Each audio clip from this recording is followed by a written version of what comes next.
Hello everyone, welcome to my channel. I hope you are all doing well. If you are new to this channel, then do subscribe it to get all the notifications of my videos. I'll try my level best to give you all the information through my videos, so please stay connected with it. तो आज की इस video में हम discuss करने वाले हैं short story a sound of thunder written by Ray Bradbury. तो ये एक साइंस फिक्शन है और हम सबको पता है कि साइंस फिक्शन क्या होता है, और अगर नहीं पता तो हम इस वीडियो में जान लेते हैं कि साइंस फिक्शन क्या होता है। सबसे पहली चीज़ जो ध्यान में रखनी है जब हम साइंस फिक्शन को लिखते हैं तो उसमें जो उसकी सेटिंग होती है, उसकी प्लॉटिंग होती है, उन सबको हम फ्यूचर में ही लेके चलते हैं, यानी सब कुछ फ्यूचर में ही होता है, ठीक है। और इसके अलावा हम दूसरे यूनिवर्स में और दूसरे वर्ल्ड में करते हैं इसकी प्लॉटिंग, और मोस्टली सारी चीज़ें जो हैं वो साइंस टेक्नोलॉजी पे ही बेस्ड होती हैं, तो इसलिए हम इसको कहते हैं साइंस फिक्शन। तो इस वीडियो को हम शुरू करेंगे इंट्रोडक्शन टू दी ऑथर के साथ, जो कि हैं रे Bradbury. He is an American author and screen writer. जो रे ब्रैडबरी है ये एक अमेरिकन ऑथर हैं और स्क्रीन राइटर हैं। अब स्क्रीन राइटर का क्या मतलब होता है? जो मूवीज़ के लिए, फिल्म्स के लिए उनके डायलॉग्स वगैरह लिखते हैं उनको हम कहते हैं स्क्रीन राइटर। तो ये ऑथर भी हैं और स्क्रीन राइटर भी हैं। रे Bradbury is a celebrated American author of fantasy, horror and science fiction and also a screen writer. अब देखो ये क्या क्या चीज़ें लिखते हैं, जो भी फैंटेसी से रिलेटेड होती हैं उनके ऊपर लिखते हैं, उसके बाद हॉरर और साइंस फिक्शन के लिए भी लिखते हैं, और स्क्रीन राइटर तो हैं ही। He is well known for his short stories, poems and novels that are an amalgamation of childhood fantasy, social criticism and an awareness of the hazards of runaway technology। अब ये जो है ये अपनी childhood fantasy, social criticism, aware of the hazards of runaway technology, इन सारी चीज़ों के लिए सबसे ज़्यादा जाने जाते हैं, और अपनी शॉर्ट स्टोरीज़ के लिए भी।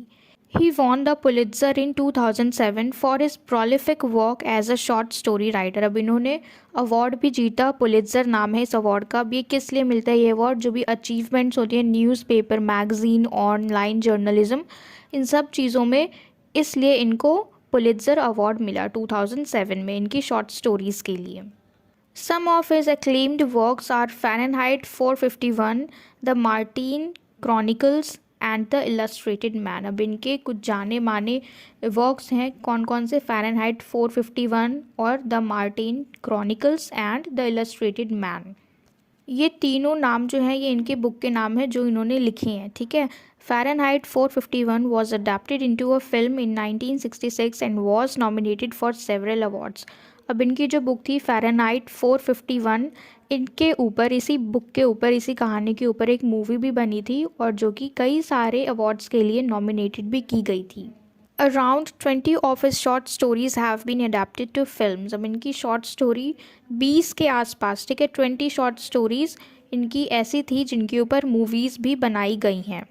A Sound of Thunder is a science fiction short stories which was first published in Collier's magazine in the June 28, 1952 issue and later in Bradbury's collection The Golden Apples of the Sun in 1953। तो ये जो इनकी short story है sound of thunder, ये एक science fiction है जो कि पहली बार पब्लिश हुई थी कॉलियर्स के मैगज़ीन में 28 जून को 1952 में, और उसके बाद ब्रैडबरी के कलेक्शन में इसको इंक्लूड कर दिया गया था, किसमें? The golden apples of the sun. And he was born in 1920 22 of August and died in 2012 5 of June. तो इतना तो था हमारा सारे ऑथर के बारे में कि इन्होंने कितनी सारी अचीवमेंट्स को अचीव किया, एंड इनको अवार्ड भी मिले, और इनकी शॉर्ट स्टोरीज़ ऐसी कई सारी थी जिनके ऊपर मूवीज़ भी बनी, ठीक है। तो इतना तो था हमारा ऑथर के बारे में। अब हम चलते हैं हमारे मेन कैरेक्टर्स पे। अब क्योंकि ये शॉर्ट स्टोरी है तो इसमें बहुत ज़्यादा कैरेक्टर्स नहीं होते हैं, ठीक है, और इसकी प्लॉटिंग जो है वो भी स्ट्रॉन्ग नहीं होती है, तो सिर्फ 4-5 ही कैरेक्टर्स हैं, हम उनको अच्छे से समझेंगे ताकि कहानी अच्छे से समझ में आए। तो चलिए देखते हैं हमारे मेन कैरेक्टर्स। पहला हमारा एकल्स, जो कि हमारी इस पूरी कहानी का प्रोटैगनिस्ट है और एक बहुत ही वेल्दी हंटर है, ठीक है। और दूसरा है हमारा ट्रैविस, जो कि द सफारी लीडर है, जहाँ पे सफारी के लिए जाएंगे ये, वहाँ का लीडर है, उसका नाम है ट्रैविस। नेक्स्ट है हमारा लेपेरेंस, ये कौन है? ट्रैविस का असिस्टेंट है, यानी उसकी हेल्प करता है। उसके बाद है बिलिंग और क्रैमर, ये दोनों भी हंटर्स ही हैं, इनका बहुत ज़्यादा रोल नहीं है वैसे। मेन हमारे यही तीन है, एकल्स, ट्रैविस एंड लेस्पेरेंस। ठीक है, तो ये थे हमारे मेन कैरेक्टर। अब हम कहानी को शुरू करें, समरी को शुरू करें उससे पहले हम थोड़ा सा जान लेते हैं बैकग्राउंड क्या है। तो इसमें जो हमारे मेन कैरेक्टर है पहला एकल्स, जो कि प्रोटैगनिस्ट है, ये बहुत ही वेल्दी हंटर है और इसको जाना है हंटिंग के लिए पास्ट में। ठीक है, तो ये अब जाता है और इनको पास्ट में कौन लेके जाता है हंटिंग करवाने के लिए, तो एक प्राइवेट कंपनी है जिसका नाम है टाइम सफारी इनकॉर्पोरेटेड। ठीक है, और ये जो ट्रैविस है ये वहीं के लीडर हैं, वहीं के हेड हैं, तो ये ही लेके जाते हैं एकल्स को पास्ट में ताकि ये जाके हंटिंग कर सके। और किसको हंटिंग करना है? नॉर्मल डायनासोर्स को भी नहीं, बल्कि उससे भी ज़्यादा खतरनाक टायरानोसोरस रेक्स का इसको हंट करना है, जो कि डायनासोर की ही दूसरी प्रजाति है, लेकिन ये थोड़ी ज़्यादा स्ट्रांग होती है नॉर्मल डायनासोर से, टायरानोसोरस रेक्स। अब ये किस तरीके से जाएंगे? क्योंकि ये जो सफारी कंपनी है टाइम ट्रैवल करवाती है एनिमल हंटर्स को, कि जिनका भी मन है वो पास्ट में जाके अपने एनिमल्स को मार सकते जो भी इनका मन करे। ठीक है, लेकिन सिर्फ उनको ही जिनके ऊपर इन्होंने रेड कलर से निशान लगाया है। तो अब ये जब जाएंगे पास्ट में तो जो भी डायनासोर के ऊपर, टायनासोरस रेक्स के ऊपर अगर रेड निशान होगा तो ही उसको मारेंगे, अदरवाइज़ ऐसे ही किसी भी एनिमल को नहीं मारेंगे। तो अब ये लोग पास्ट में जाते हैं, कौन कौन? ट्रैविस और उसका असिस्टेंट लेस्पेरेंस, क्योंकि अब वो अकेले ही नहीं कर सकता तो इसलिए लेस्पेरेंस है जो कि उसके साथ में जाएगा और जाके दिखाएगा एकल को कि इस एनिमल को मारना है। तभी जैसे ही वो बोलेगा कि शूट कर दो तो उसको शूट कर देना है। तो इस तरीके से ये तीनों पास्ट में जाएंगे, टाइम ट्रैवल करवाती है ये कंपनी, तो इसलिए तीनों पास्ट में जाएंगे और फिर वापस आ जाएंगे।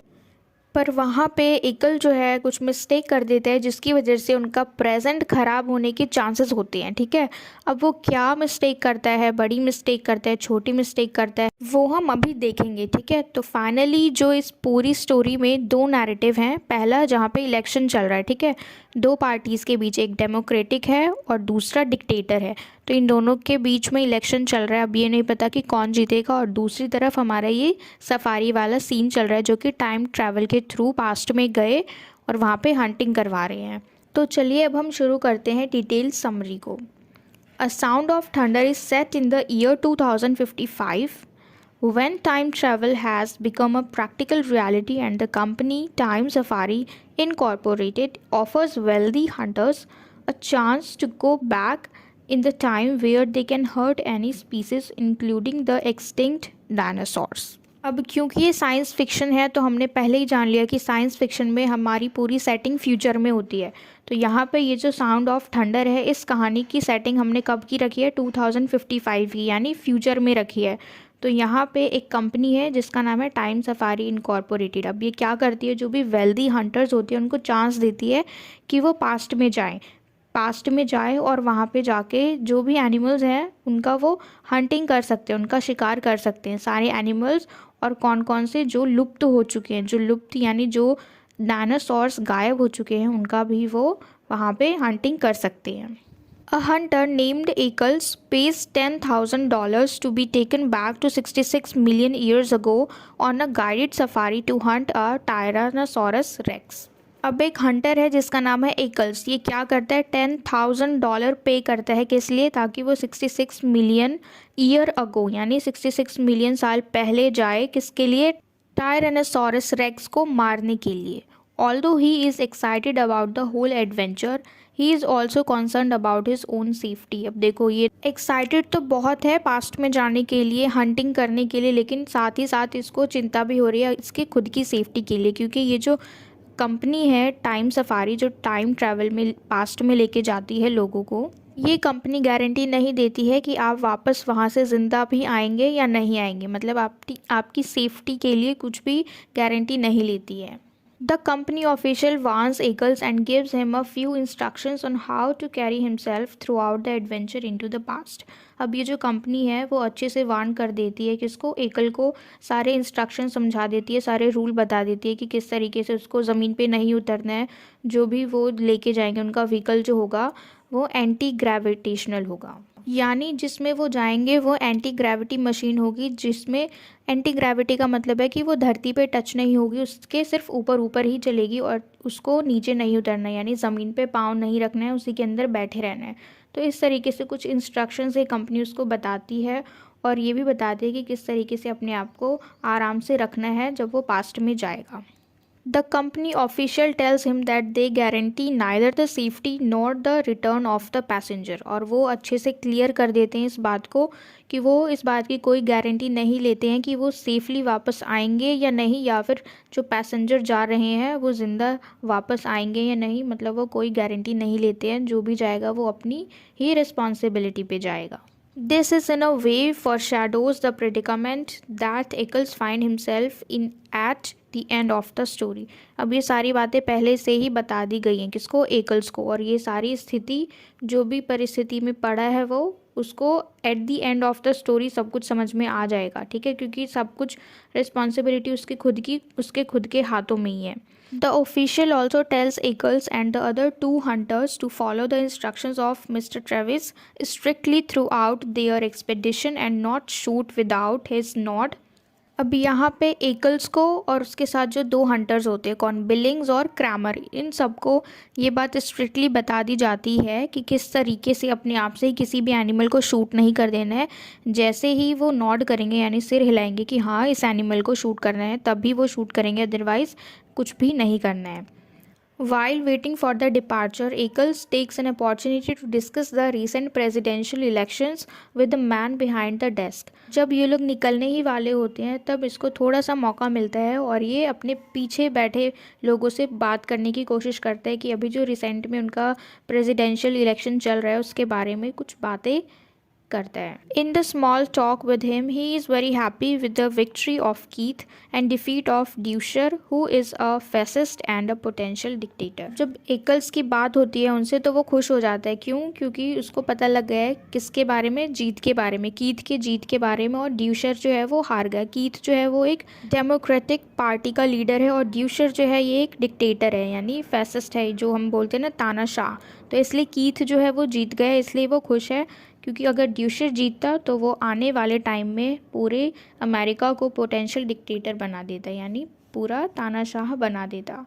The story is concerned with the fears of 1950s that lurked at the beginning of cold war and the end of world war two. अब ये जो स्टोरी है ये थोड़ी सी कंसर्न्ड है, क्यों, क्योंकि जब ये स्टोरी शुरू हुई थी तो कब हुई थी, जब कोल्ड वार चल रहा था, और एंड कब हुई, जब ये वर्ल्ड वार टू ख़त्म हुआ उस वक्त।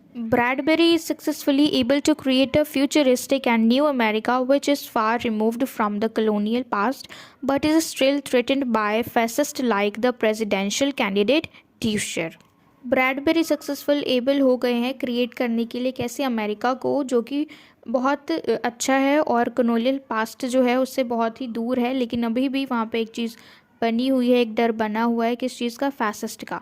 क्यों, क्योंकि यहाँ पे एक कैंडिडेट है जो कि है ड्यूशर, जो कि डिक्टेटर है, ठीक है, तो वो पूरे अमेरिका पे इस चीज़ का अफेक्ट डाल सकता है अगर वो जीतता तो। The time travel in the story is not simply about the act of visiting and exploring the past, it is also about how an apparently inconsequential act of killing an innocent butterfly tilts the balance of year later in favor of that which is evil। अब इस story में जो time travel की कहानी है ये सिर्फ इस बारे में नहीं है कि हम गए, विज़िट किया, पास्ट में चीज़ों को देखा, सिर्फ इस बारे में नहीं है, बल्कि इस बारे में भी है कि किस तरीके से एक छोटी सी बटरफ्लाई जो कि बिल्कुल इनोसेंट थी, उसको मारने से किस तरीके से बैलेंस जो है वो, हमारा इकोलॉजिकल बैलेंस जो है वो ख़राब हो गया। क्योंकि देखो जो हमारा इकोलॉजिकल बैलेंस है उसमें छोटे छोटे इंसेक्ट जो हैं वो भी बहुत ज़्यादा मैटर करते हैं। अगर उनमें से कोई भी एक गायब हो गया, जो हमारा फूड चेन है मान लो, उसमें से अगर कोई भी एक गायब हो गया तो पूरा फूड चेन का जो बैलेंस है वो ख़राब हो जाएगा। तो मतलब वो जो छोटा सा इंसेक्ट था वो भी बहुत ज़्यादा मैटर करता था। तो इस तरीके से छोटी छोटी चीज़ें भी बहुत मैटर करती हैं, और यहाँ पे हमने उस छोटी चीज़ की जगह पे एक बटरफ्लाई को ले लिया जो कि छोटी सी है लेकिन उसका बहुत सारा काम था और उसकी वजह से अब सब कुछ ख़राब हो गया। The citizens of America in the story time 1955 are concerned with the potential upheavals। यहाँ पे देखो क्या है कि अमेरिका में एक तरफ तो टाइम ट्रैवल है, ठीक है, जो सफारी करवा रहे हैं, जो पास्ट में लेके जा रहे हैं वो, और दूसरी तरफ यहाँ पे इलेक्शन हो रहा है जहाँ पे सारे लोग डरे हुए हैं कि कौन जीतेगा। पहला तो है कीथ जो कि हमारा डेमोक्रेटिक लीडर है, ठीक है, डेमोक्रेटिक पार्टी का लीडर, और दूसरा है ड्यूशर जो कि डिक्टेटर पार्टी का लीडर है। तो इन दोनों में ही कौन जीतेगा, सारे लोग इस बात से कॉन्सर्न है, ठीक है। और आने वाला जो उथल पुथल होगा, अगर जो डिक्टेटर पार्टी का लीडर है ड्यूशर वो जीत गया तो इसलिए वो डरे हुए हैं। तो अभी जो हमने पढ़ा था कि कीथ जीत गया है, तो वो जीता नहीं है सच में, वो कोई फाइनल डिसीजन नहीं था, वो सिर्फ लोगों की बातें थी जो लोग आपस में करते हैं खुद से ही, ठीक है, वही सब राय रखते हैं अपनी, तो उस तरीके से वो लोग बात कर रहे थे। The characters of the story are filled with anxiety and they await election results along with the contrasting scope of exploration, exploitation and the thrilling adventure that lies ahead in their travel into the past. यहाँ पे जो भी हमारे characters है, equals है और उसके अलावा जो ट्रैविस है, लेस्पेरेंस है, ये सब टाइम ट्रैवल के थ्रू पास्ट में तो जा रहे हैं, लेकिन इनको एक तरीके से एनजाइटी भी है कि ये जो इलेक्शन है वो कौन जीतेगा। वो बहुत ज़्यादा इंतज़ार करें इस रिज़ल्ट का कि ये इलेक्शन जो है वो कौन जीतेगा। The whole narrative is based on the presidential elections and the two choices that are in front of nation, democracy and dictatorship. अब ये पूरा जो नैरेटिव है वो किसके ऊपर बेस्ड है? प्रेसिडेंशियल इलेक्शन के ऊपर, क्योंकि दो चॉइसेस है लोगों के पास, किसी एक को चुनना है, ठीक है, डेमोक्रेसी को या फिर डिक्टेटरशिप को। The conflict between American democracy and totalitarian regime is of utmost importance in the story. क्योंकि दो पार्टीज़ है तो इन दोनों में कन्फ्लिक्ट है। पहला अमेरिकन डेमोक्रेसी, ठीक है, वो स्थापित करना है, या फिर टोटलिटेरियन रिजीम, यानी एक जो पूरा एक दलीय होता है जहाँ पे सिर्फ एक का ही चलता है पूरा शासन, वो करना है, ठीक है। और डेमोक्रेसी में तो जनता खुद ही चुनती है अपना लीडर जो भी हो, ठीक है। तो ये बहुत ही इंपॉर्टेंट पार्ट है इस स्टोरी का। The main character, Mr. Ackles, feels relieved on knowing that Democratic Keith has been elected and not Dusher, who is an anti-everything man. अब यहाँ पे बहुत relieved feel करते हैं, relax feel करते हैं, कौन? मिस्टर एकल्स, यानी जो हमारे हंटर हैं वो। क्यों? इस बात से कि जो कीथ है वो जीत गया और दूसर नहीं जीता, क्योंकि अगर वो जीतता तो फिर वो पूरे अमेरिका को अपने अकॉर्डिंग चलाता। Eccles even jokes that had Dusher been chosen, then the safari would serve as a great medium of escape and that he here now running away from results. अब एकल्स जो है वो joke मारता है इस बात पे कि अच्छा है कीथ जीत गया, वरना अगर ड्यूशर जीतता तो सारे लोग एस्केपिंग के लिए कहाँ चले जाते? पास्ट में चले जाते, और ये जो कंपनी है ये और ज़्यादा ग्रो करती फिर। तो इस तरीके से वो जोक मारता है कि जो भी तानाशाही एनवायरनमेंट होगा, डिक्टेटरशिप होगी ड्यूशर के जीतने पे, तो इसलिए वहाँ से जो भी प्रेजेंट में लोग हैं जो इससे परेशान होंगे वो सारे एस्केप करने के लिए पास्ट में जाएंगे और ये जो कंपनी है वो ग्रो हो जाएगी। The agent comments, of course it's not our business to conduct escapes. This also foreshadows the terrible potential reversal that takes places at the end of the story. तो फिर उस कंपनी के agent होते हैं, वो कहते हैं कि हाँ हाँ ऐसा कुछ नहीं है, हमारा ये काम थोड़ी है कि हम एस्केपिंग को ही कंडक्ट कराते रहें, यानी लोगों को पास्ट में भेजते रहें। और फिर वो बोलता है कि ये सारी चीज़ें पहले से ही हमें मालूम है, क्योंकि उनके हाथों में ये कि वो किसको जिताए किसको नहीं, ठीक है, उनके हाथों में है क्या, या तो वो डेमोक्रेसी को जिताए या फिर डिक्टेटरशिप को। तो वो बोलता है कि हमें पता लग जाएगा end of the story. There are 4 people on the board with Eccles, Travis, the safari leader, his assistant, Les Perrins and 2 other hunters, Billings and Kramer. अब देखो बोर्ड पे 4 लोग हैं, कौन कौन? एक तो एकल्स है खुद, उसके बाद ट्रैविस है जो कि पूरा हेड है सफारी कंपनी का, और उसका असिस्टेंट लेस पेरेंस, और उसके अलावा 2 हमारे हंटर यानी बिलिंग्स और क्रैमर। तो ये चारों हैं उस बोर्ड पे। Eccles excitedly remarks, every hunters that ever lived would envy us today. अब यहाँ पे एकल एक्साइटेडली इस बात को बोलते हैं कि आज तक जो भी हंटर होगा वो तो हमसे जल जाएगा, हमसे ईर्ष्या करने लगेगा। क्यों? क्योंकि हम जा रहे हैं कहाँ पे? पास्ट में, टायरानोसॉरस को मारने के लिए, और आज तक किसी ने इसको मारा नहीं होगा। This makes Africa seem like Illinois, और यही बात अफ्रीका को बहुत ही स्ट्रॉन्ग बनाती है, यानी वहाँ पे सारे जो भी लोग हैं वो सुपीरियर हैं। Just before they step out of the time machine, Travis indicates towards a levitating path which has been especially designed for this adventure. अब जैसे ही वो टाइम मशीन से बाहर आते हैं तो ट्रैविस जो है इंडिकेट करते हैं लेविटेटिंग पाथ की तरफ। ये जो वर्ड है लेविटेटिंग पाथ, हमने शुरू में ही देखा था कि उन्होंने एक मशीन बना रखी है, एक व्हीकल बना रखी है जो कि एंटी ग्रेविटेशनल मशीन है, ठीक है, यानी वो ज़मीन पे टच नहीं होगी, ज़मीन के ऊपर ऊपर ही चलेगी। जिस तरीके से यूएफओज होते हैं ना, जैसे हम एग्जांपल के लिए लेते हैं, जैसे डोरेमोन में जब वो लोग जाते हैं टाइम मशीन में, तो उस तरीके से होगा, ये ज़मीन पे टच नहीं होगा, ऊपर ऊपर ही चलेगा। तो ये लेविटेटिंग पाथ की तरफ ट्रैविस जो है वो इशारा करते हैं कि अब ऊपर ही रहना है, नीचे पैर नहीं रखना। और इस लेविटेटिंग पाथ को स्पेशली डिज़ाइन किया गया है इसी एडवेंचर के लिए कि जब भी कोई टाइम ट्रैवल के थ्रू पास्ट में आएगा तो वो इसी को यूज़ करेगा, so as to not touch anything of past world and disturb the environment. और साफ साफ बोल दिया उन्होंने कि कोई भी किसी भी चीज़ को टच नहीं करेगा और ना ही वहाँ की चीज़ों को भंग करेगा, ठीक है। यानी जिस काम के लिए गए हो सीधा जाओ और वहाँ पे हंटिंग करो और फिर वापस आ जाओ, और कुछ भी नहीं करना है। और जो उनका लेविटेटिंग पाथ है उससे भी नीचे नहीं उतरना है, अपना कदम निकालना ही नहीं है धरती पे, ऊपर ही रहना है उसी के अंदर। Failing to fulfil these obligations will lead to punishment and hefty fine. और जो भी इस बात को नहीं मानेगा, जो भी इंस्ट्रक्शंस को नहीं फॉलो करेगा ढंग से, उसको पनिशमेंट मिलेगी और उसके ऊपर बहुत भारी फाइन उसको भरना पड़ेगा। He explains that these precautionary measures are in place to minimize the events before they return. और फिर वो ये भी एक्सप्लेन करता है कि इन सारे प्रिकॉशंस को तब तक फॉलो करना है जब तक कि वो वापस ना आ जाएं। As even the slightest of alteration can cause catastrophic changes in history.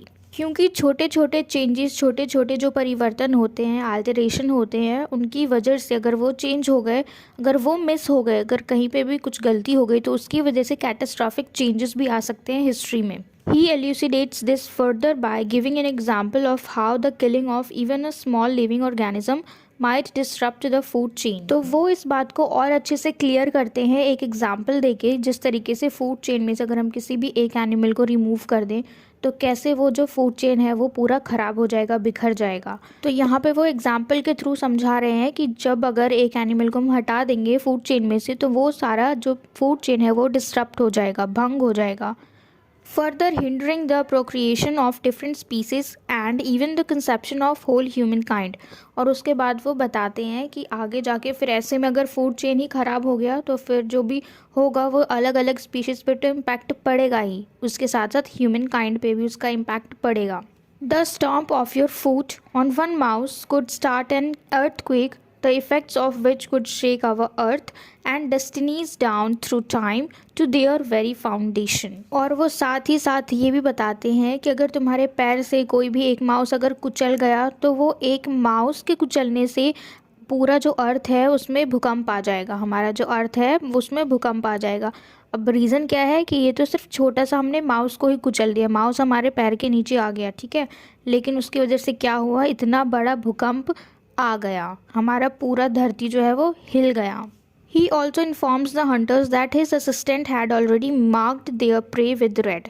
और वो अपने हंटर्स को जो उनके साथ गए हैं उनको बताते हैं कि उनके असिस्टेंट ने यानी लेस्पेरेंस ने पहले ही जाके टाइम ट्रैवल में पहले ही जाके जिनको वो शिकार करेंगे, जो भी प्रे होंगे उन पे रेड कलर से मार्क लगा दिया है, निशान बना दिया है, तो वो सिर्फ उनको ही किल करे और किसी को भी नहीं।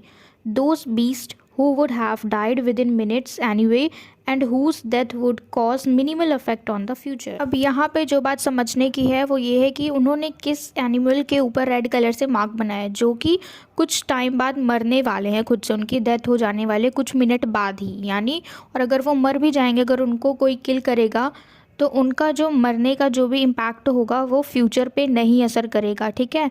यानी अगर वो मरेगा तो हमारे फ्यूचर में कोई चेंजेस नहीं आएंगे, क्योंकि अगर वो थोड़ी देर बाद मरने ही वाले हैं, मान लो अगर 5-10 मिनट बाद मरने वाले हैं, लेकिन हमने जाके उनको पहले ही मार दिया 5-10 मिनट पहले, तब भी उनको मरना ही है थोड़ी देर बाद, तो इसलिए वो फ्यूचर पे इम्पैक्ट नहीं करेगा क्योंकि वो थोड़ी देर बाद ही मरने वाला है। और हमने स्टार्टिंग में ये भी पढ़ा था कि किन किन को ये लोग हंट करने वाले, किन एनिमल्स को जो कि फ्यूचर में प्रेजेंट नहीं है, यानी सिर्फ पास्ट में ही थे और पास्ट में ही वो एक्सटिंक्ट हो गए, पास्ट में ही लुप्त हो गए, तो इसलिए अगर वो मार भी रहे हैं क्योंकि अभी वो एनिमल, अभी डायनासोर प्रेजेंट में नहीं है हमारे साथ, ठीक है, पहले ही मर चुके हैं, तो अगर हम पास्ट में जाके उनको मारेंगे तो अभी कोई फ़र्क नहीं पड़ेगा क्योंकि वो अभी हमारे पास प्रेजेंट नहीं है, वो पहले ही थे।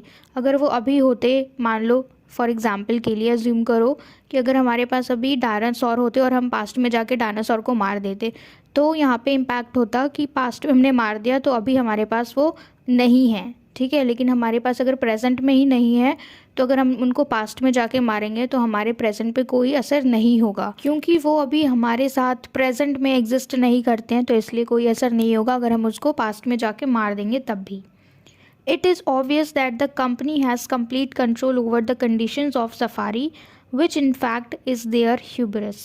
अब ये बात बिल्कुल क्लियर है कि उनकी जो कंपनी है टाइम ट्रैवल सफारी, इन्होंने बहुत अच्छी तरीके से मेंटेन करके रखा है। जो भी उन्होंने रूल्स हैं, जो भी रेगुलेशन है, अभी तक सब फॉलो करते आ रहे हैं, किसी ने नहीं तोड़ा है। तो उनका जो कंपनी है वो बहुत अच्छे से चल रही है और इसीलिए ये जो कंपनी है उनका एक तरीके से अभिमान भी है। He instructs the hunters not to touch anything there and that they will be fined if they fail to do so. और वो फिर से इंस्ट्रक्ट करते हैं हंटर्स को कि वहाँ जाके किसी भी चीज़ को छूना नहीं है, और अगर उन्होंने ऐसा कर दिया, अगर उन्होंने छू दिया तो फिर उनके ऊपर फ़ाइन लगेगा, जुर्माना लगेगा। वो सारे वहाँ पे पहुँच गए हैं, ठीक है, यानी अब वो हंट करने ही वाले हैं। The stillness of the moment when they wait for the kill builds up tension and suspense. अब वो लोग रुके हुए हैं, बस इंतज़ार ही कर रहे हैं कि कब वो आए और कब ये लोग उसका शिकार करे, कब उसे मारे। लेकिन ये जो इंतज़ार है, इंतज़ार में इनको टेंशन हो रही है और सस्पेंस में जा रहे हैं ये। As they venture out on the levitating path in the search of the T rex यानी tyrannosaurus rex, Eccles loses his nerve and gets scared. जैसे ये लोग आगे मूव करते हैं अपने लेविटेटिंग पाथ पे, किसके सर्च में? टी-रेक्स के सर्च में, जो डायनासोर है उसके सर्च में। और जैसे ही ये एकल्स उसको देखता है, ये बिल्कुल ही डर सा जाता है, स्केयर हो जाता है और होश खो देता है। Travis and the other hunters brace up for the encounter. तो मेन तो जो था, जो टी-रेक्स को मारने वाला था, वो कौन था? एकल। लेकिन अब ये खुद ही बेहोश हो गया है उसको देख के। तो अब जो बाकी के मेंबर हैं, बाकी के जो हंटर्स हैं, वो तैयार हो रहे हैं ताकि वो सामना करे उसका और उसको मारे, टी-रेक्स को। Suddenly the beast appears and the encounter is described as a sound of thunder. अब देखो, जैसे ही वो बीस्ट आया, जैसे ही टी-रेक्स आया और उन्होंने जो भी किया, यानी उनका जो सामना हुआ, उसको किस तरीके से डिस्क्राइब किया? साउंड ऑफ थंडर, यानी शायद उन्होंने शूट कर दिया उस टी-रेक्स को, इसलिए यहाँ पे ऐसा कहा गया है कि साउंड ऑफ थंडर की तरह डिस्क्राइब किया गया है। As Eccles get frightened, Travis tells him to go to the time machine and wait for them. अब जैसे ही Eccles देखो बेहोश हो गया था, लेकिन उसको ट्रैविस बोलता है जब उसको होश आता है कि जाओ टाइम मशीन में जाके बैठो और हमारे लिए इंतज़ार करो। Travis is furious with him as he is the first one who is supposed to shoot. The delay might cost them their lives. अब ऐसा इनकी कंपनी में, सफारी कंपनी में, टाइम ट्रैवल कंपनी में पहली बार हुआ कि किसी ने जिसको शूट करना था और वो शूट नहीं किया उसने, और उसकी वजह से सब कुछ ख़राब हो गया। अब अगर इसने देखो शूट नहीं किया, अगर ये लोग नहीं होते, बाकी हंटर्स नहीं होते, सिर्फ ट्रैविस होता और यहाँ पे एकल्स होता, फिर तो ट्रैविस की जान चली जाती, क्योंकि ये तो डर के बेहोश हो जाते। लेकिन अभी तो इसलिए बच गए क्योंकि बाकी हंटर्स भी थे और वो सामना कर रहे थे उस टी-रेक्स का। लेकिन यहाँ पे क्या कह रहे हैं कि अगर वो नहीं होते तो इसकी कीमत उनको अपनी जान दे के चुकानी पड़ती। तो ट्रैविस जो है अभी बहुत गुस्से में है क्योंकि उनकी कंपनी में ऐसा पहली बार हुआ है, किसी ने निशाना बिल्कुल उसका चूक गया, एंड टाइम पे ही वो बेहोश हो गया डर से। Eccles run blindly towards the time machine and steps off the levitating path, sinking his feet into the green moss. अब एकल जो है वो बहुत ज़्यादा डरा हुआ है, इन सबको देख के सब कुछ अचानक अचानक हो गया, ये डरा हुआ है। तो ये ब्लाइंडली भागता है किसकी तरफ? टाइम मशीन की तरफ। और गलती से इसका पैर जो है, एक पैर वो लेविटेटिंग पाथ से नीचे आ जाता है और इसका पैर कहाँ पड़ जाता है?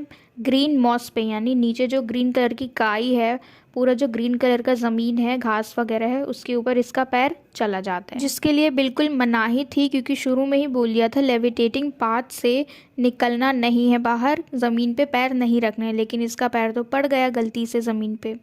He makes the fatal mistake of intervening with the wilderness of prehistoric times. Meanwhile, the other two hunters and Travis manage to kill the T-Rex. अब यहाँ पे एकल ने क्या किया है? बिल्कुल ही जानलेवा मिस्टेक कर दिया है, मतलब इससे उनकी जान भी जा सकती है। और दूसरी तरफ जो बाकी लोग हैं, यानी ट्रैविस है और बाकी हंटर्स हैं, वो क्या कर रहे हैं? मैनेज करेंगे किसी भी तरीके से टी-रेक्स को मार देने की, क्योंकि अब वो बिल्कुल वहाँ से भाग तो सकते नहीं। अगर भागेंगे तो फिर वो जो डायनासोर है, जो टी-रेक्स है, वो उनको मार देगा। इसलिए वो कैसे भी मैनेज कर रहे हैं उसको मारने की, ताकि उनकी जान बच सके।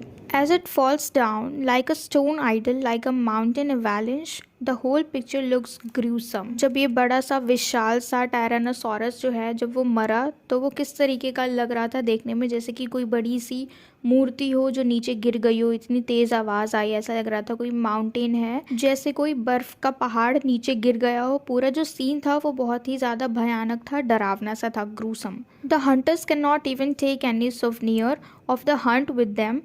And after this terrifying encounter, they decide not to take even a photograph. अब ये सब होने के बाद जो हंटर थे वो अगर वापस प्रेजेंट में आते तो वो सोच रहे थे कि कुछ यादगार चीज़ लेके जाएं, लेकिन अब ये सब ख़त्म हो गया।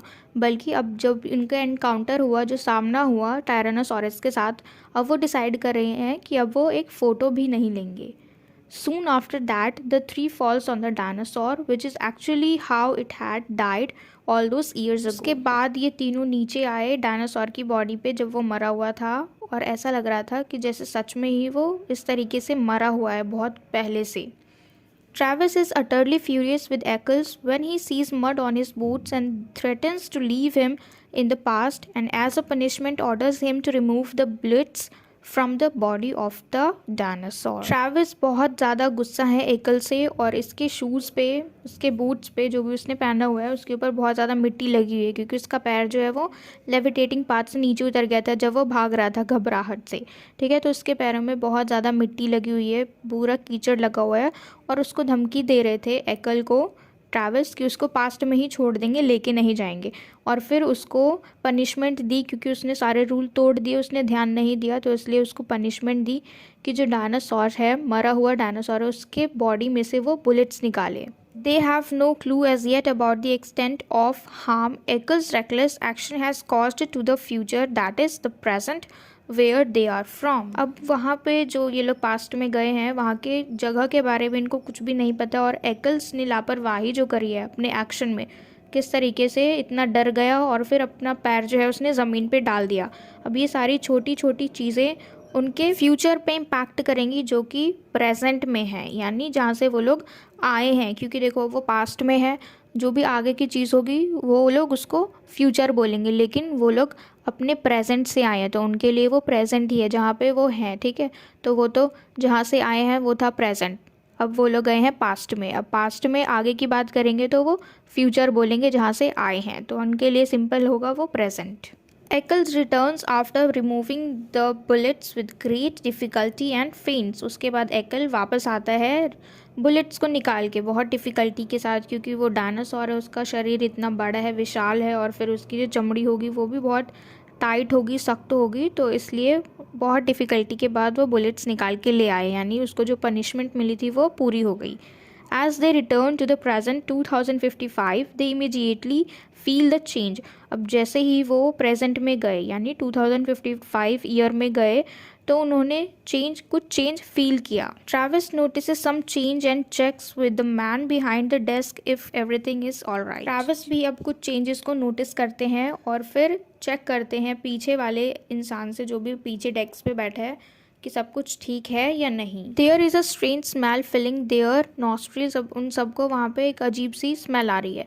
एकल senses the minute and intangible changes around him. अब एकल जो है वो कुछ चीज़ें जो है उसको फील करता है, कुछ चेंजेस को फील करता है जिसको वो छू नहीं सकता, पर उसको लग रहा है कि कुछ ना कुछ तो चेंज है। The sign upon the wall has changed and the words are spelled differently as in old English.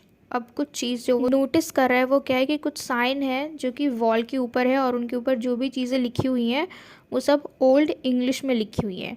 It scares him a little, so he sits to inspect himself and he finds a dead butterfly embedded in the mud under his boots. तो उसको ये सारी changes जो है अजीब लगने लगी, उसको डर भी लग रहा था थोड़ा थोड़ा, और फिर वो आराम से बैठता है, अपने आप में सोचता है और फिर चेक करता है, तो देखता है कि उसके बूट्स के अंदर बहुत सारी मिट्टी कीचड़ लगी हुई है, और उस कीचड़ में एक बटरफ्लाई धंसा हुआ है, मरा हुआ है, यानी वो बटरफ्लाई जो है वो उसके पैरों के नीचे आके मर गई और फिर उसी के बूट्स में चिपक गई, बिल्कुल कीचड़ के साथ ही लगी हुई है। Green and gold and black was a butterfly very beautiful and very dead. यहाँ पे बटरफ्लाई का कलर बता रहे हैं कि वो बहुत ज़्यादा खूबसूरत है लेकिन मरी हुई है। किस कलर की है? ग्रीन कलर की है, गोल्डन कलर की है और ब्लैक कलर की है। Its colours are symbolic of past, present and the huge change that the killing of the butterfly in the past has brought. अब ये जो कलर्स हैं वो सिम्बॉलिक हैं किसके? पास्ट के, प्रेजेंट के, और जो ह्यूज चेंज है जो बटरफ्लाई के मरने से आया है पास्ट में, ठीक है, उन सब का सिंबल है ये। Green symbolizes prehistoric times where all the living beings were in harmony with each other। अब ग्रीन कलर जो है वो क्या दर्शाता है? वो प्री हिस्टोरिक दर्शाता है, यानी पुराना जो पूर्व ऐतिहासिक काल है उस टाइम को दर्शाता है, और जो भी तालमेल था लोगों के बीच में आपस में उसको दर्शाता है। Gold symbolises present.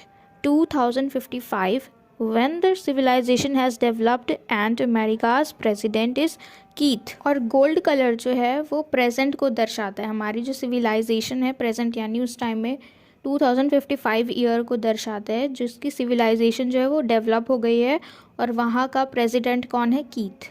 And black is symbolic of the dark time that present had mutated into with the onset of fascism। और ये ब्लैक कलर जो है ये क्या चीज़ दर्शाता है, डार्क टाइम यानी काला। डार्क का मतलब समझ लो negative side of the present time, ठीक है, प्रेजेंट का जो कि किस तरीके से चेंज हो गया है इनटू ऑनसेट ऑफ फैसिज्म। अभी कीथ जीता था, ठीक है, लेकिन अब कौन जीतेगा, ड्यूशर। तो भी गोल्ड टाइम था, गोल्ड कलर दर्शा रहा है अच्छी चीज़ को, ठीक है, सिविलाइजेशन को, डेवलपमेंट को, किसके थ्रू, कीथ के थ्रू। और यहाँ पे ब्लैक कलर है जो कि डार्क साइड को शो कर रहा है, किसके थ्रू, फैसिज्म के थ्रू यानी डिक्टेटरशिप के थ्रू। और डिक्टेटरशिप का जो लीडर है वो कौन है यहाँ पे, ड्यूशर। एंड में यही चेंज है कि पहले तो कीथ जीता था, ठीक है, जब वो लोग पास्ट में गए थे उससे पहले इनको खबर मिल गई थी कि कीथ जीता है, लेकिन लास्ट में कौन जीतेगा, Deutscher. This sudden revelation panics him and on asking the man behind the desk about the election result he gets to know that Deutscher has won it and everyone is happy about it. अब देखो sudden revelation यानी अचानक से इस बात का खुलासा हुआ कि कौन जीत गया, ड्यूशर जीत गया, ठीक है, और सारे लोग इस बारे में खुश हैं। तो यहाँ पे थोड़ा सा चेंज जो आ रहा था वो क्या था कि पहले कीथ जीता था, लेकिन अब क्या चेंज हो गया, वो ड्यूशर जीत गया। अब the victory of democracy over fascism is apparent when Eccles step off the path. मतलब अब यहाँ पे डेमोक्रेसी की जीत हो गई, ठीक है। The event that Eccles joked about escaping that is an anti everything man Deutscher as a president has now become a reality. तो जो जोक उसने पहले मारा था एकल्स ने कि अगर वो प्रेसिडेंट बन गया तो सारे लोग एस्केप करके कहाँ चले जाएंगे, पास्ट में, और अब वो चीज़ रियलिटी में चेंज हो गई है जो उसने जोक में बोला था। The killing of the butterfly is also reference to how if innocents like the butterfly are crushed in a country and their voices are suppressed. अब एक बटरफ्लाई का मरना भी एक तरीके से हमें एग्जाम्पल दे रहे कि किस तरीके से जो बटरफ्लाई है वो मर गई और कुछ बोल नहीं पाई, ठीक है, क्योंकि वो इनोसेंट थी। और वैसे ही जो कुछ लोग हैं जिनकी आवाज़ दब जाती है, जो बोल नहीं पाते हैं।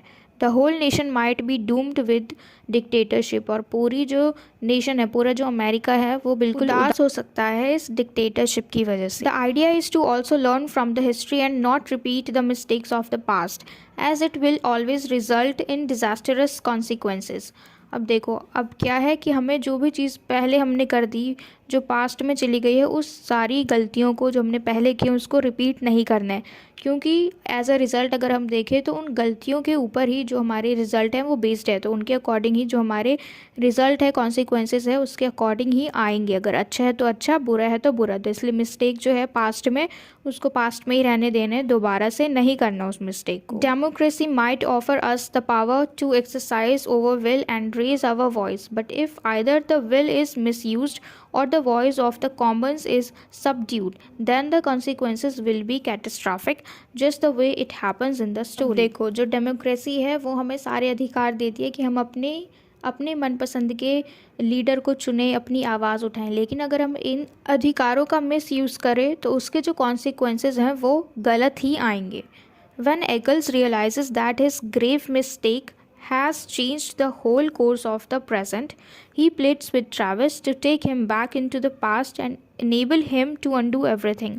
अब देखो जब एकल को रियलाइज़ हुआ कि उसकी गलती की वजह से इतनी बड़ी चेंज आ गई कि जो प्रेसिडेंट था, जो रिज़ल्ट था, पूरा वही कॉन्सिक्वेंस था, वही चेंज हो गया। जीतना किसको था, कौन जीत गया।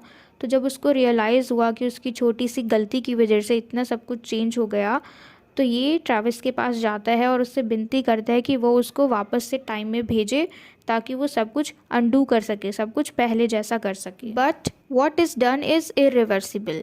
He sits down and senses Travis entering the room. अब देखो जो भी हुआ वो तो अब चेंज नहीं हो सकता, ठीक है, जो हो गया वो हो गया। और अब वो क्या करता है, आराम से बैठ जाता है और ट्रैविस को अंदर आते हुए देखता है। And now Travis takes off the safety of his rifle and Eckels hears a sound of thunder. तो अंदर आके ट्रैविस अपनी राइफल निकालता है और उसके बाद एकल्स जो है वो साउंड ऑफ थंडर यानी उसको शूटिंग की आवाज़ आती है। अब यानी एंड में वो उसको मार देता है, कौन, जो ट्रैविस है वो एकल्स को मार देता है एंड में, क्योंकि उसकी छोटी सी गलती की वजह से इतना बड़ा नुकसान हो गया, इतना बड़ा चेंज आ गया, ठीक है। तो इसलिए ट्रैविस जो है उसको एंड में मार देता है, क्योंकि उसकी कंपनी में इससे पहले ऐसा कभी नहीं हुआ और अब हो गया। किसके थ्रू? एकल्स के थ्रू। तो देखा जाए तो इन सब चेंजेस के पीछे कौन रिस्पॉन्सिबल है? एकल्स। तो इसलिए ट्रैविस ने एकल्स को मार दिया अपनी राइफल से। तो यहाँ तक हमारा ये पूरा जो शॉर्ट स्टोरी है ये कंप्लीट हो गया। इसकी समरी एनालिसिस हमने अच्छे से डिस्कस कर ली है। तो मैं उम्मीद करती हूँ कि आपको ये पूरी शॉर्ट स्टोरी अच्छे से समझ में आई हो। अगर आई है तो please give me a feedback and let me know in the comment box if you like this video and share it with your friends as well so that they can get help from it. And don't forget to subscribe my channel. Until we meet in the next video, keep learning.